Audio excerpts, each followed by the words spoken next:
조선의 마지막 국무하면 누가 떠오르시나요? 대부분 명성황후 또는 순종 효양후를 생각할 겁니다. 그러나 대한제국에는 마지막 왕비가 따로 있었는데 그녀의 이름은 바로 나시모토 노미야 마사코 황태자비입니다. 일본의 구왕족으로 태어나 대한제국의 이은 황태자와 혼인하면서 황태자비가 됐지만 엄밀히 따지면 대한제국이 멸망한 이후에 이은과 혼인했기에 그녀의 조선 황족 논란은 지금까지도 이어지고 있습니다. 그럼에도 평생 희생과 봉사의 삶을 살며 한일 미래 세대가 소통하길 바랬던 이 마사코. 과연 그녀는 어떤 삶을 살았을까요?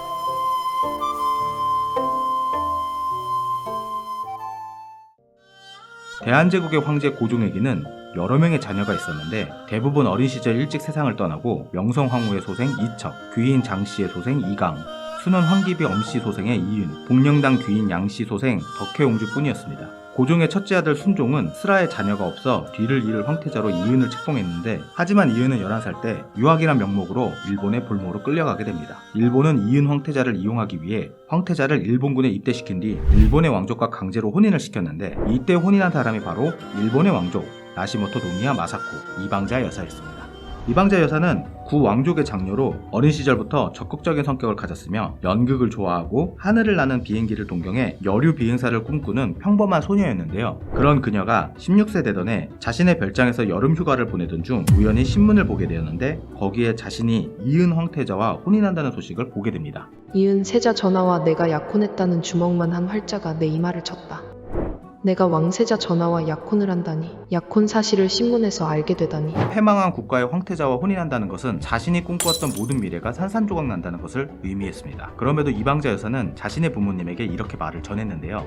힘든 역할이란 것을 잘 알겠지만 부모님의 뜻을 받아들이겠습니다. 약혼이 결정된 후 이방자 여사는 조선의 역사와 언어를 공부하며 혼인을 준비했습니다. 당시 이은 왕세자는 소유의 인간이었는데 매주 일요일 외출을 할 때면 이방자 여사를 만나러 갔습니다. 이방자 여사는 그때 이은을 떠올리며 회상하길 키는 작지만 어깨가 넓어 믿음직스러웠고 교양이 깊어 보였다. 그리고 무척 다정한 사람이라고 생각했습니다. 1919년 1월 25일은 이방자 여사의 결혼식 날이었습니다. 하지만 결혼식을 4일 앞두고 고종 황제가 승하했습니다. 그리고 독살이라는 의심이 번지면서 이를 계기로 3.1운동이 시작되자 조선은 소란스러워졌습니다. 많은 한국인이 일제히 총검 아래 잡혀가고 학살당하는 일이 벌어지면서 반일 감정은 극으로 치달았는데요. 그리고 그 분노는 이방자 여사에게도 향했습니다. 하루에도 수십 통씩 결혼을 단념하지 않으면 가만두지 않겠다는 협박 전화가 이어졌습니다. 모리마사 왕은 딸이 걱정되어 혼인을 취소할지 고민하고 있었는데 그런 아버지를 보며 이방자 여사는 다시 한번 결단을 내렸습니다.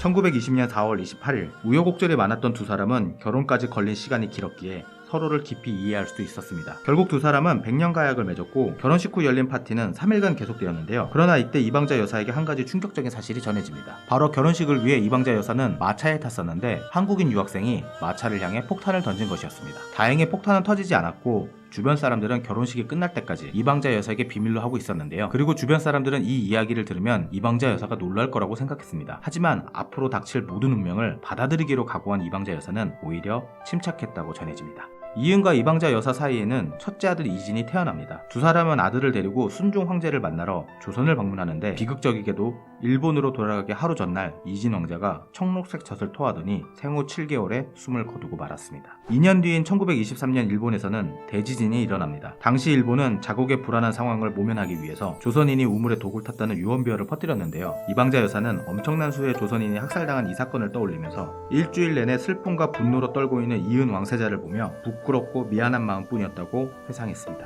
1945년 일본이 패망하고 3년 뒤 한국 정부가 수립됩니다. 이때 이방자 여사는 호적상 제1한국인이었습니다. 명친한 이은과 이방자 여사는 당시 이승만 정부의 귀국과 국적 취득을 타진했는데 그러나 그들이 일본 황족으로 살았기에 일본으로 귀화한 것이라 주장하며 한국 국적 취득을 인정하지 않았습니다. 그렇게 영친왕이 무국적자가 되면서 이방자 여사 또한 무국적자로 경제적으로 어려운 삶을 이어나갔습니다. 그렇게 10여 년이 지나도 한국 국적은 취득할 수가 없었고 결국 둘째 아들의 장래를 위해 일본으로 귀화해 일본 국적을 취득하게 됩니다. 이방자 여사가 한국 국적을 취득한 것은 1963년 박정희 정권이 들어선 뒤인데요. 이때부터 영친왕과 이방자 여사는 한국으로 들어와 창덕궁 낙선제에 기거하며 조현병을 앓고 있는 덕혜옹주와 뇌내출혈을 앓고 있는 영친왕을 보살피며 살았습니다. 그러면서도 평소 남편과 구성한 사회봉사를 시작했는데요. 신체 장애자 재활협의회 부회장으로 취임해 장애인들의 재활을 위한 자행위, 지적장애 학생을 위한 특수교육기관인 수원시 자해학교, 안산시 명예학교를 설립하며 봉사와 봉사와 헌신의 삶을 살았습니다. 이방자 여사는 덕혜옹주가 세상을 떠난 지 9일 뒤 청덕궁 낙선제에서 1989년 4월 30일 향년 87세의 나이로 눈을 감았습니다.